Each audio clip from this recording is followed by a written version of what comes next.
Hello everyone. Today we are going to start the chapter Accounting for Partnership Basic Concepts.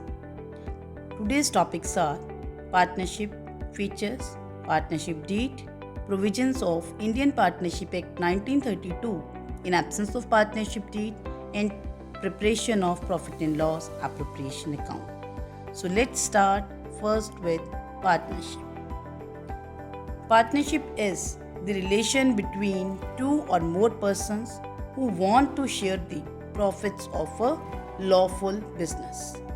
According to Section 4 of Indian Partnership Act 1932, partnership is relation between the persons who have agreed to share the profits of a business carried on by all or any of them acting for all, which means in a partnership there must be at least two persons who have agreed to carry on a business and to share the profits of that business.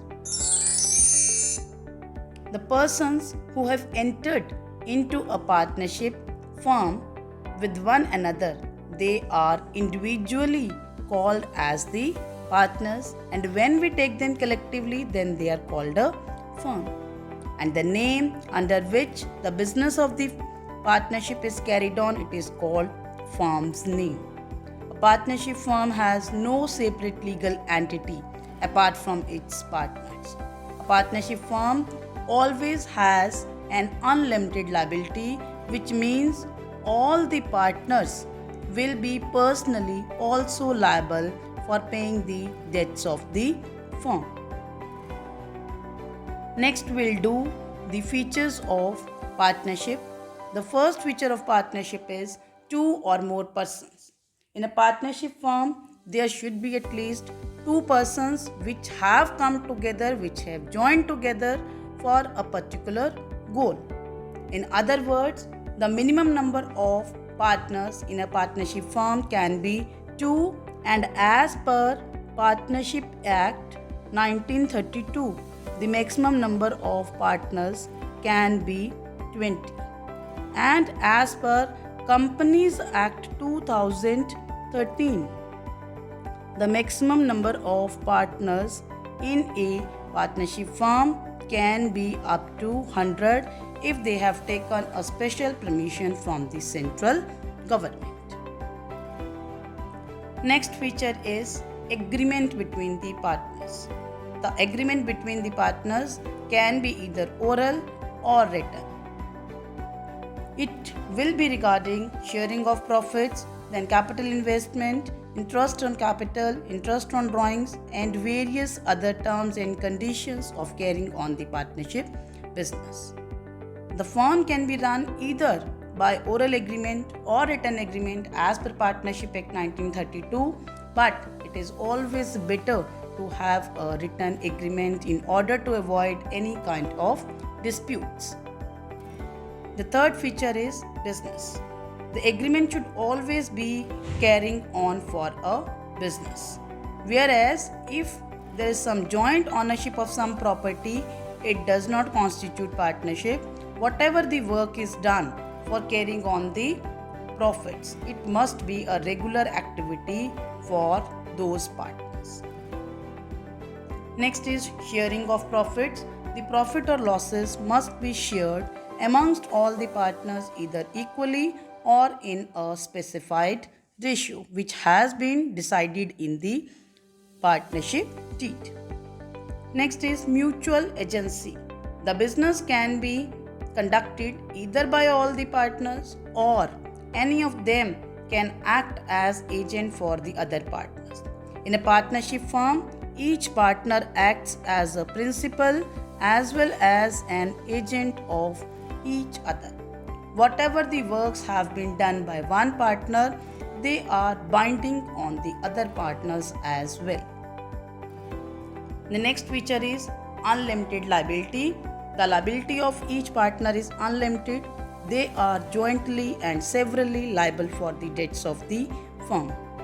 And even the personal property of partners can also be used for paying the debts of the firm. Next, we see the partnership deed. So let's see what is partnership deed. Partnership is always established by an agreement. The agreement may be either oral or written. And this agreement itself is known as the partnership deed. And it is always better to have an agreement in writing in order to avoid any kind of disputes or conflicts between the partners. So, the written document which contains all the terms and conditions of carrying on the partnership business is known as the partnership deed.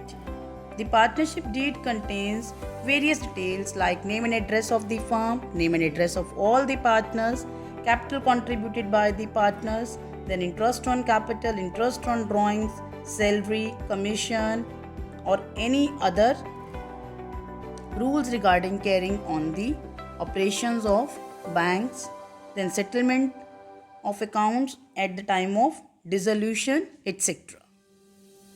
Now we'll see the rules applicable in absence of partnership deed, or if deed is silent on any matter, then what will be the various rules which will be applied. In case partnership deed is silent on any matter, then the provisions of Partnership Act 1932 will apply. So what are those provisions? Let's see. First is profit sharing ratio. The profit sharing ratio will be treated as equal between all the partners in case there is no partnership deed. Second one is regarding interest on capital. No interest on capital is payable to any of the partners if there is no partnership deed. Third one is regarding interest on drawings. No interest on drawings will be charged from any of the partners in case of there is no partnership deed. Then is interest on loans and advances. If any partner has given any kind of loan or advance to the firm, then interest on loan will be paid at the rate of 6% per annum. Last one is regarding salary or commission to the partners. It will not be allowed at all in case there is no partnership deed. Now we will see the distribution of profit and loss through profit and loss appropriation account. Profit and loss appropriation account. It is an extension of profit and loss account, and it is prepared to show how the net profits has to be distributed amongst the partners. Generally, in any kind of business, we prepare a trading account and profit and loss account. But in case of partnership firm, we have to prepare profit and loss appropriation account also, which will show how these profits will be appropriated or distributed between the different partners of the firm. So the account always begins with the net profit or net loss as brought forward from profit and loss account. If it is a net profit, then it will be shown on the credit side. If it is a net loss, then it will be shown on the debit side. So now let's see the various entries regarding preparation of profit and loss appropriation account. The first entry will be for transfer of net profits to profit and loss appropriation account. So this will be the entry after preparation of profit and loss account and how those profits will be taken to P&L appropriation account for distribution amongst the partners. So this is the entry. It is profit and loss account debit to profit and loss appropriation account. So in this entry, the profit and loss account has been, whatever the net profits are there, they have been transferred from that account to P&L appropriation account, and in profit and loss appropriation account it will be shown on credit side as by profit and loss account.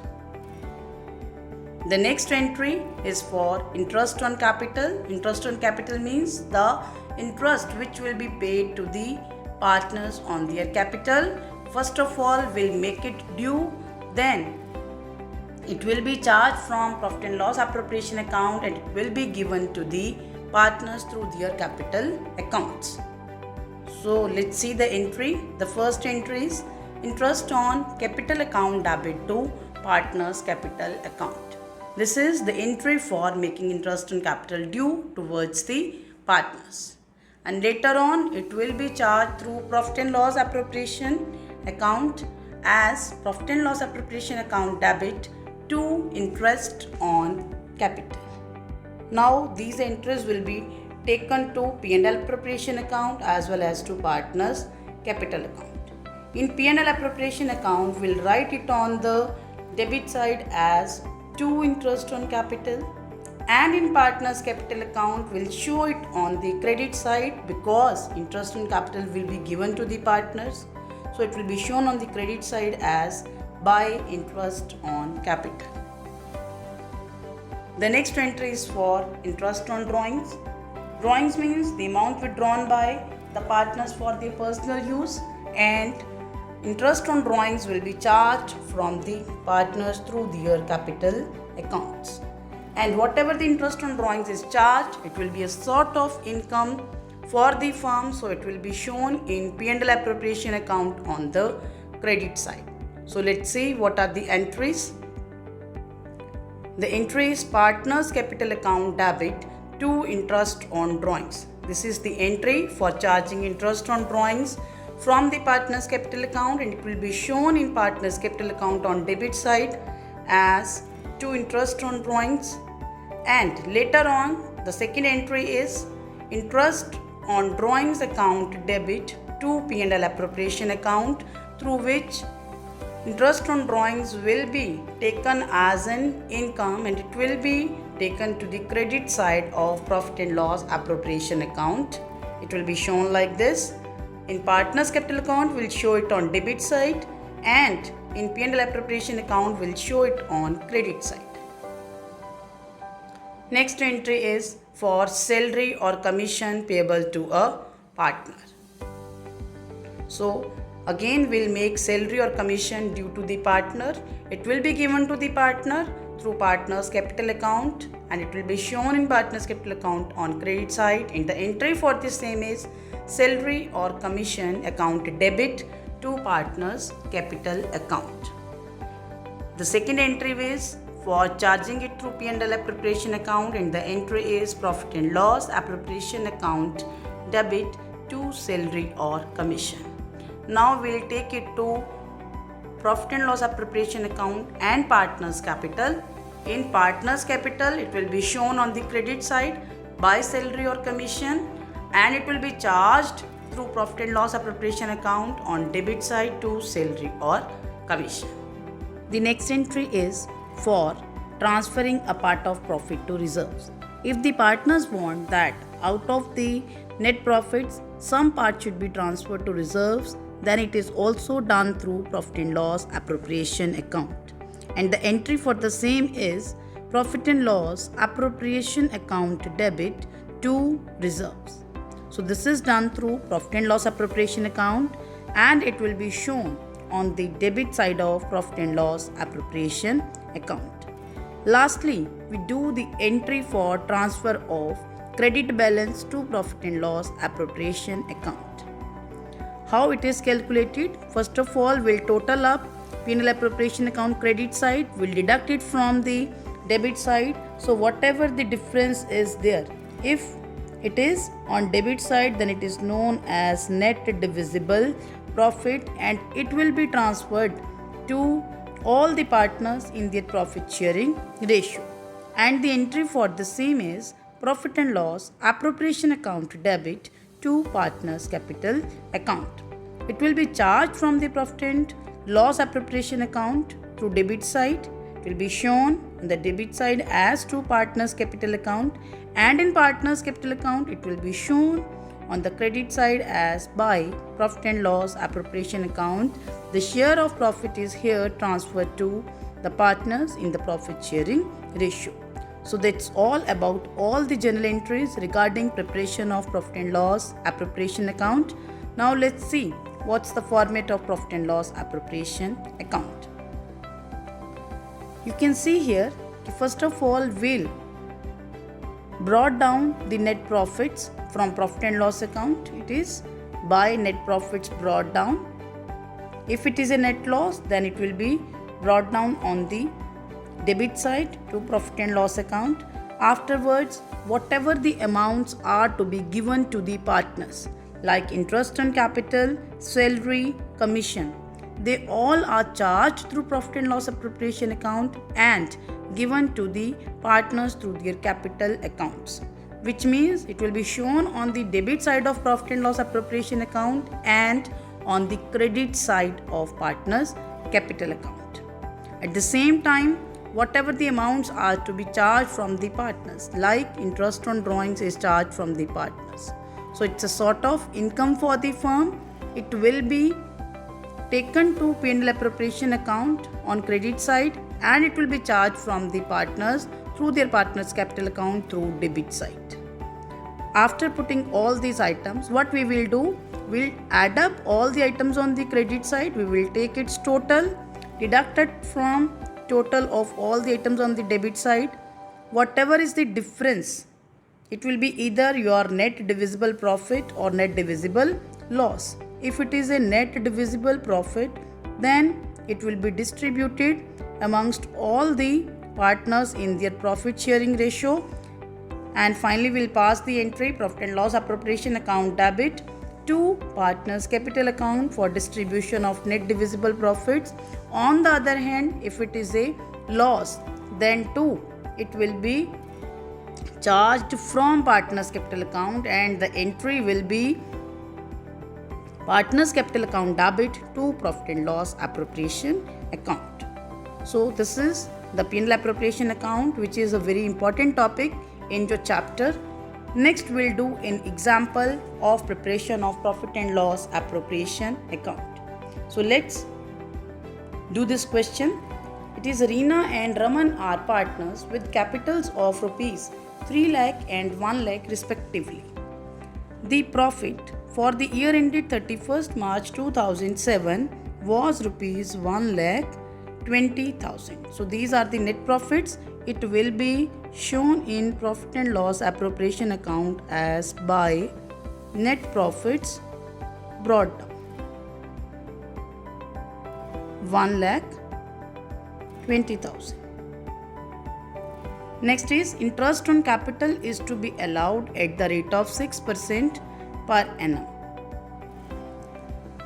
The capital of partners are 3 lakh and 1 lakh respectively. Will allow interest on capital at the rate of 6% per annum. So accordingly, Reena's interest on capital is 3 lakh 6%. It will be 18,000 and Raman's 1 lakh 6% will be 6,000. So this is the interest on capital which will be given through profit and loss appropriation account through debit side. It is to interest on capital. It is Reena's interest on capital is 18,000. Then we have Raman. Raman's interest on capital is 6,000. The total interest on capital is 24,000. Next, Raman was entitled to a salary of 30,000 per annum. Okay, it will also be given through profit and loss appropriation account through debit side to Raman's salary 30,000. The drawings of partners were 30,000 and 20,000 respectively. The interest on drawings to be charged to Reena was 1,000 and interest on drawings of Raman was 500. So we'll charge it. When we charge from the partners, then it is taken to profit and loss appropriation credit side as by interest on drawings. We'll show it like this. Reena